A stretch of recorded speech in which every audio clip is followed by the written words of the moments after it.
네, 그러면 교과서 32쪽 보시겠습니다. 지금까지 우리는 일본의 식민 통치와 식민지 경제 정책에 대해서 공부했는데요. 지금부터 공부할 부분은 우리 민족의 바로 독립운동에 관한 것입니다. 이 독립운동에 관한 것도 시기별로 구분을 해서 먼저 1910년대부터 얘기를 해보도록 하겠습니다. 대체로 우리가 독립운동을 공부할 때에는 독립운동에 대해서 공부할 때에는 국내와 국외에서 전개된 독립운동의 성격을 중심으로 또 다시 이것을 시기별로 구분해서 여러분들이 이해하시면 되겠습니다. 교과서 32쪽에는 1910년대 국내와 국외에서 전개된 민족운동에 대한 설명이 나와 있습니다. 한번 보도록 하겠습니다.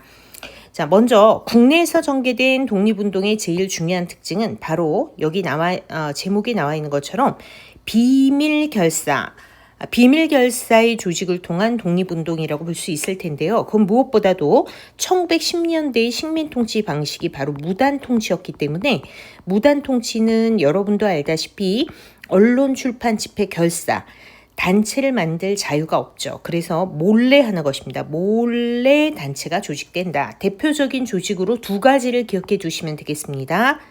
자, 여기 나와 있는 독립의군부라고 하는 단체가 하나 있고요. 이 독립의군부는 고종의 비밀 지령을 받들어서 임병찬이라는 유생이 의병을 모아 조직한 단체입니다. 자, 이 단체는 고종의 비밀 지령을 받아서 만들어진 단체이기 때문에 독립을 쟁취한 다음에 복벽을 목표로 한다. 복벽이라고 하는 게 뭐냐? 복벽은 왕정복고를 목표로 한다는 거예요. 벽이라고 하는 거를 왕이라고 생각해요. 왕정으로 돌아간다.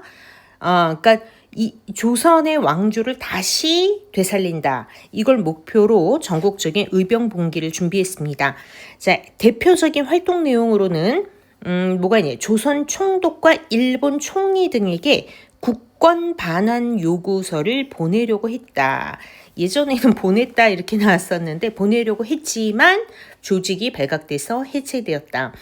독립의군부의 키워드 고종의 밀지, 임병찬, 복벽주의, 국권 반환 요구서 이 정도로 기억하시면 되겠습니다. 여기 복벽에 대한 설명이 나와 있는데 나라를 되찾고 나서 왕을 다시 세운다는 것을 의미한다. 독립운동 단체들은 독립 이후에 어떤 나라를 세울 것인가에 대한 다들 목표를 가지고 있습니다. 그 중에 독립의군부는 복벽주의를 목표로 하였다. 자, 이번에는 또 다른 독립운동 단체 얘기를 한번 해보도록 하겠습니다. 대한광복회입니다. 자, 독립의군부 그리고 대한광복회 이 두 가지가 여러분들이 국내에서 1910년대 독립운동을 전개했던 단체 가운데 여러분들이 기억해야 할 단체 두 가지가 독립의군부와 대한광복회. 특히 대한광복회는 가끔씩 모의고사나 수능에도 출제가 되기 때문에 그 특징들을 조금 또 키워드 중심으로 알아두시면 되겠습니다. 자, 총사령이 박상진 총사령이라는 어떤 그 최고 대표의 어떤 그 호칭을 통해서 볼 때 이 뭔가 군대식 조직 같은 그런 느낌을 딱 받으셨을 것이라고 생각합니다. 총사령 박상진, 그 다음에 부사령 김좌진 이렇게 대한광복회는 군대식 조직을 갖춘 조직으로서 공화정의 수립을 지향했다. 즉 독립의군부와 대조적이죠. 공화정 수립을 지향을 했고요. 군자금을 모으는 활동을 했어요. 그러니까 돈이 있어야 된다고 생각을 했어. 그래서 돈을 모아 이들은 무관학교를 세워 군인들을 양성하고 또 무기도 구입을 해 결국은 독립전쟁을 통해 독립국가를 세운다라는 목표를 가지고 돈 모으는 활동부터 하게 되는데 이 과정에서 친일파를 처단하고 광산이나 우편차, 현금 수송 차량 같은 것을 막 습격하면서 여러분들 영화에서 이런 장면들 많이 보셨을 거예요. 굉장히 활발한 그 무단 통치 하에서 좀 대담한 그런 활동을 전개하였지만 일제히 조직이 발각되어 해체되었다. 1910년대의 대표적인 독립운동 탄압 사건으로는 백오인 사건이라는 걸 들 수 있습니다. 이것은 신민의 해체하고도 관련이 있는데요. 조선 총독을 암살하려는 음모를 꾸몄다는 혐의로 반일 인사 수백 명을 검거하였다 이렇게 나오는데 이제 압록강 철교 이렇게 이 기차 안에서 안명근이라고 하는 인물, 안중근의 사촌 동생이라고 하는데 이 사람을 딱 체포를 합니다. 그 차에 데라우치 총독이 타고 있었는데 누명을 씌운 거죠. 암살하려고 했다. 그리고 나서 모진 고문을 통해 이제 수백 명을 검거를 했고 그 중에 이제 105명에게 유죄 판결을 1심에서 유죄 판결을 내린 사건을 백오인 사건이라고 하죠. 이 백오인 사건의 비밀 조직인 신민회의 어떤 그 관련된 인물들이 전부 많이 속해 있었기 때문에 이 사건으로 인해 신민회가 해체되게 됩니다. 당시 경찰은 허위 자백을 강요하고 그 내용을 외울 때까지 고문을 하였다. 와, 백오인 사건은 식민 권력의 폭력성을 보여주는 대표적인 사례이다. 그래서 백오인 사건은 신민의 해체. 자, 국내에서는 독립의군부 그리고 대한광복회. 자, 독립의군부 대한광복회 키워드 임병찬 고종의 밀지 복벽주의 국권 반환 요구서. 자, 대한광복회는 총사령 박상진 공화정 그리고 군대식 조직. 자, 군자금 모금 활동, 요 정도로 기억을 하시면 되겠고, 1910년대 대표적인 독립운동 탄압 사건으로는 백오인 사건이 있다. 자, 이번에는 해외에서는 어떠한 형태의 독립운동이 전개되었는지 살펴보도록 하겠습니다. 1910년대 해외는 무단 통치가 직접 실시되고 있는 국내보다는 독립운동을 할 수 있는 여건은 좋았다고 조금 더 나았다고 볼 수 있겠지만 그럼에도 불구하고 이곳은 홈그라운드가 아닙니다. 그래서 뭔가 베이스를 마련하는 활동부터 전개하는데 이거 엄청난 일이죠. 자, 이것이 그 이후의 독립운동을 끌고 나갈 수 있는 기반이 됩니다. 해외 독립운동의 기지를 건설한다. 알아두시고요. 한번 내용을 어떤 기지들이 있었는지 살펴보도록 하겠습니다.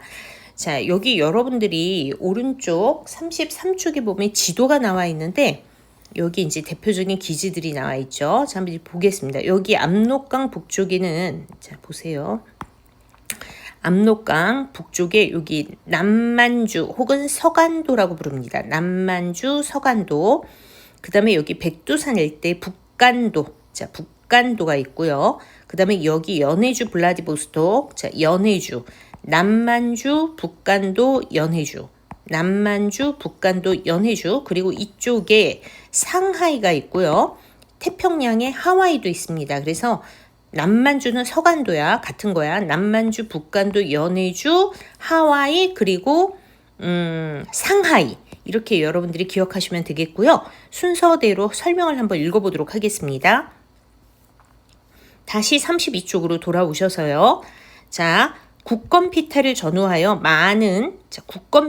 전후하여라고 얘기를 했어요. 그래서 이미 1910년 이전에 여러분도 알다시피 1907년에 만들어졌던 신민회라는 단체에서 이미 비밀리에 서간도에 토지를 매입해서 삼원보라고 하는 독립운동의 기지를 이미 건설하고 있었습니다.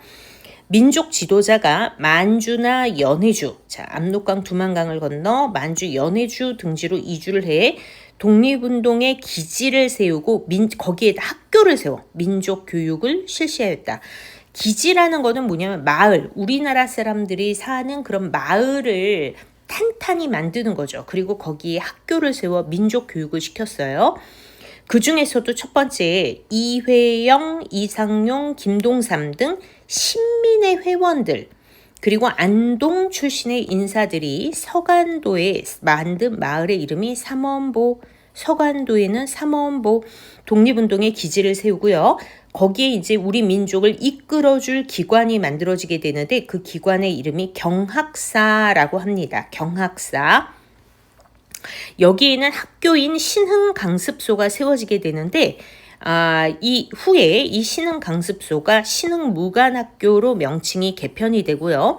이 신흥무관학교에서 일제강점기 우리 독립군들을 이끄는 독립군 장교 3,000명을 어마어마한 3,000명을 양성해내게 되죠. 그래서 여러분들 서간도 삼원보는 신흥무관학교가 매우 중요합니다. 서간도 삼원보 신흥무관학교 이렇게 연결시켜 기억하시고요. 왼쪽에 신흥무관학교와 관련된 사료가 나와 있습니다. 생도의 모습을 한번 상상해 보세요. 깊은 밤에 생도 20여 명이 그 침소에 갑자기 들어와 혹은 치고 혹은 찌르며 심하게 꾸짖기를 너는 무슨 까닭으로 일본인에게 불임을 받느냐? 빨리 가래 하나를 들고 우리와 행동을 같이 하라. 우리는 배우고 또한 농사를 지으며 스스로 의식을 하고 있다. 입고 먹고 하고 있다. 라고 하고 너는 돌아가서 일본인의 수족 손발이 되어 사는 것보다 깨끗이 이곳에서 죽지 못하는 거라고 하며 자, 이게 조선 총독부에서 나와 있는 1914년 조선 총독부가 신흥무관학교에 조사원을 보내기 전에 선발대로 온 한국인 보조원이 이시영의 집에서 겪은 일이다. 자, 조선 총독부가 앞세워서 그 조사원을 보냈는데 그 조사원을 이시영, 신민회를 이끈 인물이죠. 집에서 이런 일을 당했어요. 신흥무관학교 학생들의 독립운동에 대한 열정이 잘 드러나 있다. 네, 그쵸. 여기가 서간도다.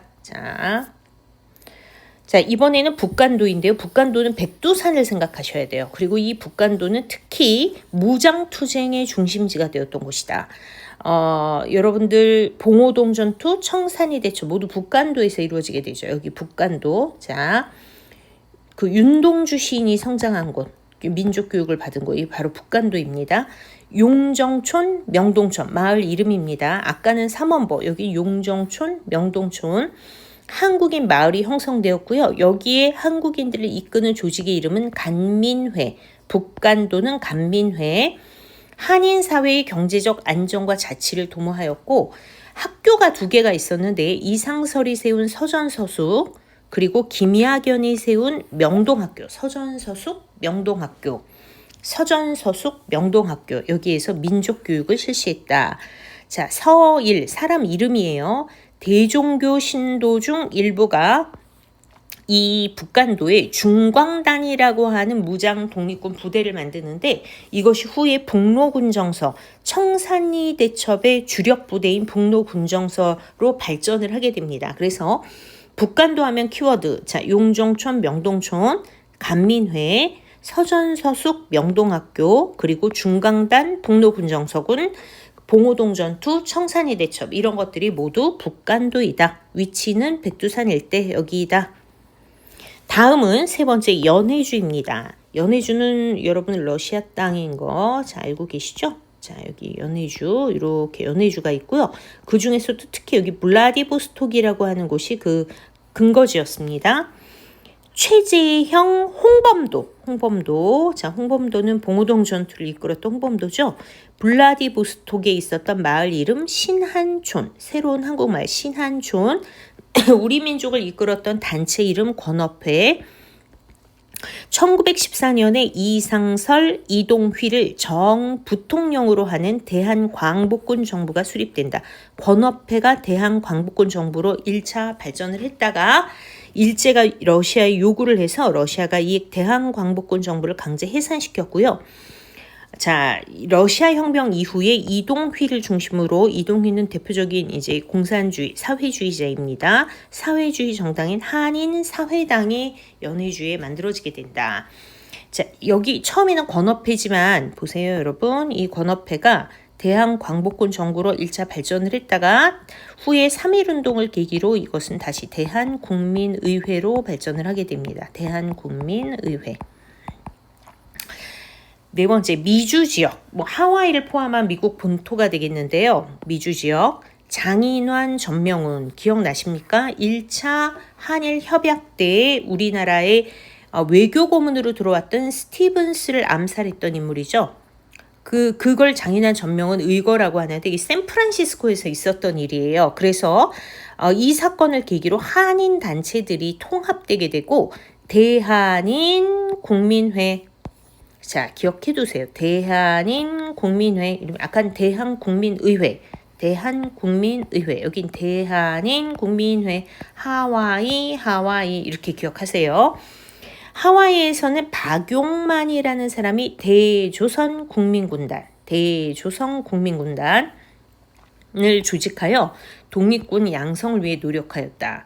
자, 또 중국 상하이가 있는데 여기서는 신규식 대동단결 선언을 했고 신한청년당을 조직했는데 3.1운동이 일어나기 전에 이 신한청년당이 많은 활약을 하게 되죠. 대동단결 선언은 무엇인가? 여기 공화주의를 주장한 것이 대동단결 선언이다. 융이 황제, 즉 대한제국의 마지막 황제인 순종이 토지와 인민과 정치를 포기하고 8월 29일 날 일왕에게 넘겨줬어. 한일 병합주의. 우리 동지가 이를 계승한 8월 29일이니 이걸 이제 황제가 포기를 했기 때문에 우리들이 이 권리를, 이 토지 인민 정치에 대한 권리를 우리가 계승을 했다. 그러니 이제 정치의 주인은 왕실이 아니라 국민이라는 거죠. 우리 동지는 완전한 상속자이니 저 황제권이 소멸한 때가 곧 민권이 발생하는 때요. 국민의 권리, 구한국 최후의 하루는 신한국 최초의 날이다. 따라서 경술련 융이 황제의 주권 포기는 우리 국민 동지에 대한 묵시적 선의이다. 이거 여러분, 황제가 나라를 포기했기 때문에 정치 권력이 이제 국민의 것이 되었다라고 하는 주장입니다. 이게 공화제의 발전에 관한 얘기가 나오는데요. 1911년에 중국에서는 신해혁명이 일어나 중화민국, 공화정 국가가 탄생이 됐고요. 1917년에 러시아에서도 러시아 혁명을 통해 제정이 황제 정치가 무너졌고요. 독일에서도 1918년 제정이 붕괴된 이후 바이마르 공화국이 수립이 돼서 세계사적인 흐름 자체가 결국 우리나라 독립운동에도 영향을 끼친 것이라고 볼 수 있겠죠. 자, 공화주의가 드러난 부분, 여기 이제 민권, 곧 민권이 발생한다. 여기 황제권이 소멸된 때가 민권이 발생한 때다. 이 공화 정치가 드러난 부분이라고 볼 수 있겠습니다. 밑에 독립운동가들의 삶에 관한 생각 넓히기 자료가 나와 있는데요. 좀 감동적입니다. 이회영의 아내 이은숙. 일제히 탄압과 어려운 환경 속에서 독립운동가들이 버틸 수 있는 최후의 보루는 그들의 아내였다. 이은숙은 남편 이회영을 따라 만주, 베이징으로 계속 옮겨 다녀야 했는데 얼마나 힘들었을까? 홀로 귀국해서 공장에 나가거나 삭바느질, 삭발레를 해가며 생활비와 독립운동 자금을 마련했다. 좀 훌륭하시네요. 나중에는 독립운동으로 체포돼 아들 이규창의 옥바라지까지 하였다. 훌륭하시네요, 어머님.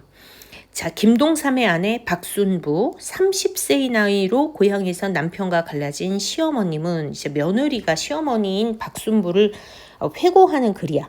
아들 형제를 데리고 와서도 남편과 함께 따뜻한 가정을 하여본 적이 없었다. 와, 시어아버님께서 직업혁명가로 평생을 국권 회복을 위하여 공을 세웠다면 그 속에는 시어머님의 목도 있다고 생각한다.